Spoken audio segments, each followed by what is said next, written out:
Alright, I can't believe I forgot to put... Oh my god.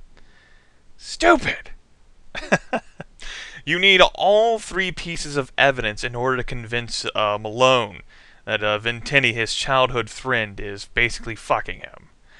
And before we finish with the game here, I figure I'll take this time to try to explain to you exactly what's been happening in this game, since we've been rushing through it kind of fast due to the time limit. I really haven't been explaining a lot of stuff. A whole lot of things might not be making sense. Here's the deal. We are being forced to pay Anthony Malone here back his 112 grand. We've been made the scapegoat for something that wasn't really our fault. Joe Siegel was murdered. Wasn't us. And so we only have a limited amount of time to get that money back. We got that part, right?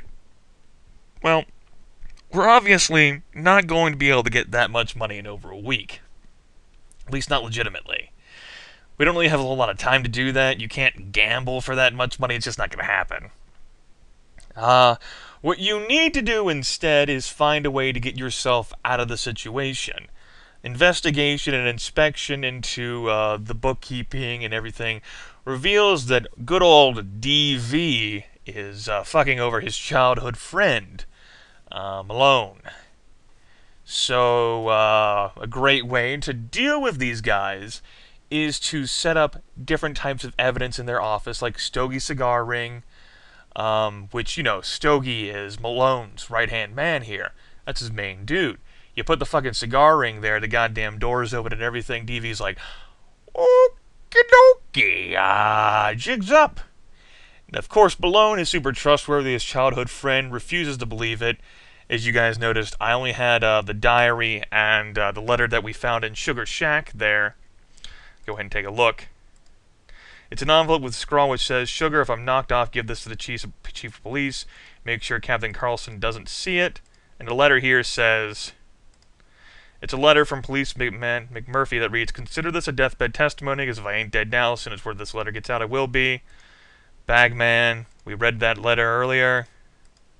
Yada, yada, yada." There's the diary, which lists a ledger of things, which isn't in the other ledger. Or there's discrepancies between the ledgers. And of course, you have the letter from the boss. "Boss, I've come across," or some letter to the boss. Blah, blah, blah, blah, blah. Blah, blah, blah, blah, blah. Blah, blah, blah, blah, blah. So, yes. All those three pieces of evidence together will convince Malone that DV's fucking him over. DV has a cigar ring there to look at, like, oh shit, jigs up. They're both going to go at each other, in theory, and tear apart each other's throats. That's assuming I didn't fuck it up again. Now, Stogie Martin obviously survived the transition, like, hey, I'm just a paid man, and I follow the money, and, you know, I got another opportunity here, and I'm going to fucking kill you, because it's obviously your fault that shit's gone bad. The end. And of course, we don't have a gun, but even if we did have a gun, we still wouldn't be able to defeat the mighty Stogie Martin anyway. Trust me. Hitman, he knows what he's doing. And Ace Harding, he knows fuck all. Just like us. Game, this is the most complex, in my opinion, out of all the MacVenture games, simply because it requires so much fucking out-of-the-box thinking. It's like, oh my god, how the fuck do I get out of this? Okay, there's some sort of conspiracy which you can figure out if you manage to work your way into enough information, but you've got to know how to create the goddamn paperweight. You gotta know how to break that to get the dart so you can throw it at the board in DV's office, or TV, or... I think it's DV, whatever. His office, Ventini's office. I've already forgotten. Shit, I blame it on the caffeine.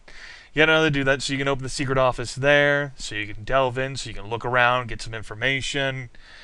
You gotta know how to do that. You gotta know how to get in the laundry hamper. You gotta make sure you have the right information whenever you do that. You gotta know how to get the right information in Chicago. Yeah, there's other locations we didn't even try to go to. We didn't take a trip to go anywhere, damn it. We're taking a fucking trip this time. Can't believe Stogie Martin murdered me in a fucking train, that bastard. How could he? I hope he died because of that. So many innocent civilians. No. let's open up the save and let's just get the fuck out. Get the fuck out. All the evidence has already been dropped. I'm leaving this time. Leaving Las Vegas for good. We ain't fucking it up this time. If you still don't understand the story, that's okay. It's... You want to understand the story, you can take the time to go through the game and analyze all the shit yourself, even though you wouldn't want to. You have a time limit. You gotta make sure you do things right in the precise order. This game's a dick game like that, but the MacVenture games are dick games. They're lots of fun, enjoyable, sardonic, great humor, and the interface is stellar, but they're still dick games. As it turns out, adventure games have a high propensity to be dick games. Fancy that! And, yeah. Good luck fucking figuring out everything that you're supposed to be doing here on the first half dozen tries. Let's get out of here while we still can. That would explain why the game didn't end whenever I wandered to the deep desert, though, because... yeah. Get on! $15, here's your money, man.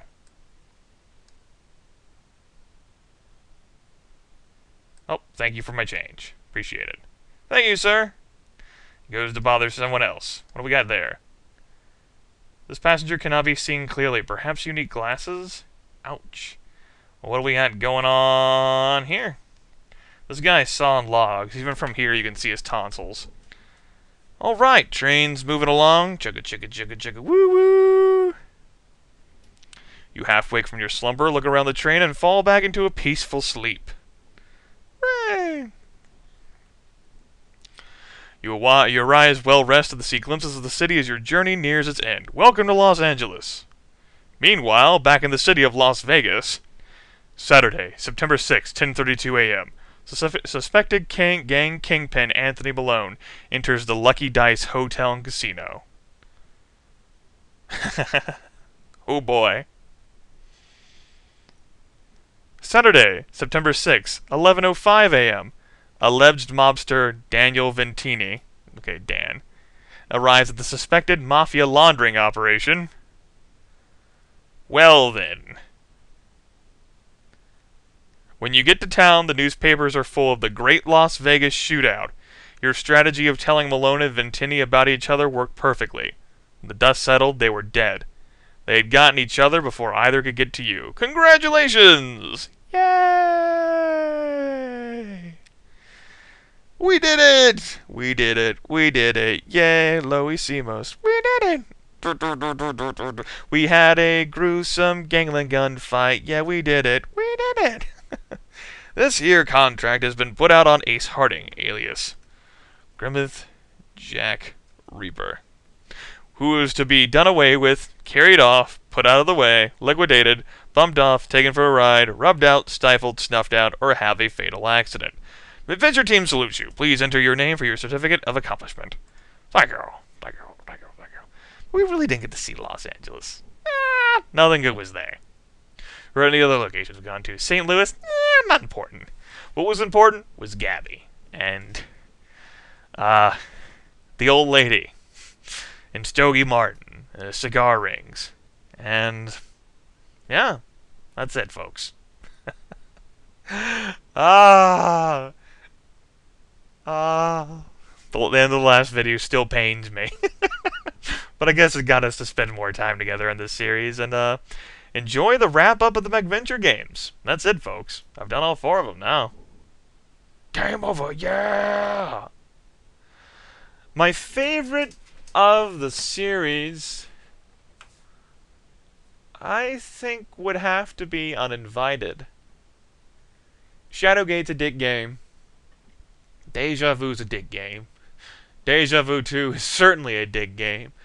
Uninvited's kind of a dick game, too.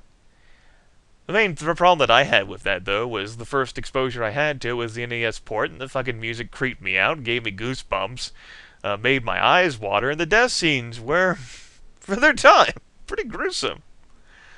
But the Nintendo Entertainment System was a gruesome system with lots of gruesome games on it. Of course, Nintendo franchise become far more family-friendly. Oh. Shadowgate, though, is a close second. Deja Vu and Deja Vu 2, though, definitely not at the top. The first one, not so bad with the amount of lateral thinking and problem solving you have to do. But it can take a lot of attempts because you're on a time limit, you're steadily degrading, you're entering a vegetative state of memory where you don't fucking know anything. And so you gotta solve all that, and then you gotta figure out which evidence is important, which evidence is not important in that game. Deja Vu 2? Shit. You're on a timer, you have limited funds, you have multiple cities you can go to. You need to make sure you find the right items in order to get clued in. Like, you need the cop uniform, so you need to get in the Sugar Shack's place, which means you need the penknife, which means you need to make sure you get the penknife, and you need to know that you can use penknives to jimmy locks open. Not everyone's familiar with a penknife. In Joe Siegel's office, you need to make sure that you can open up that fucking telephone to get the key to open the safe. I think the personal diary was in there. You gotta know that. You gotta figure that out somehow. Like, well, what are the odds I can open up a telephone here and the key is used on the damn slot machine? Did I say save? I did live in that slot machine. Fuck you, game. And of course, you gotta figure out how to communicate with Gabby, although that's not too bad. But yeah. And the diary is obviously essential because that's one of the 3 pieces of evidence you need in order to convince Malone that Devi's fucking him. And obviously, Sugar Shack, you need the letter from there, as well as you need to get into the morgue with the cop uniform so you can get the baggage claim ticket, so you can get the suitcase, so you can get the goodies from there that can get you into the Reliant Laundry place without immediately getting killed by the mobsters. Yeah. Lots of trial and error. You really don't have a whole lot to go off on. Ace Harding, I mean, it's a detective novel, but Ace Harding's really got to prove himself to have, like, the fucking intellectual power of Sherlock Holmes in order to solve this shit. Because I tell you what, you try to put this kind of game in front of, like, a group of role players, like a tabletop setting, and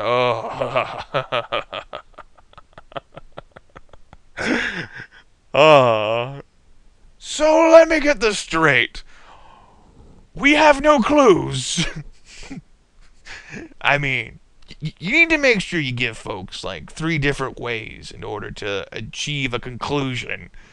Because no matter how good you think your players are, or no matter how easy a certain point is to figure out, you think, folks might not draw connections, and it all gets lost, and fuck.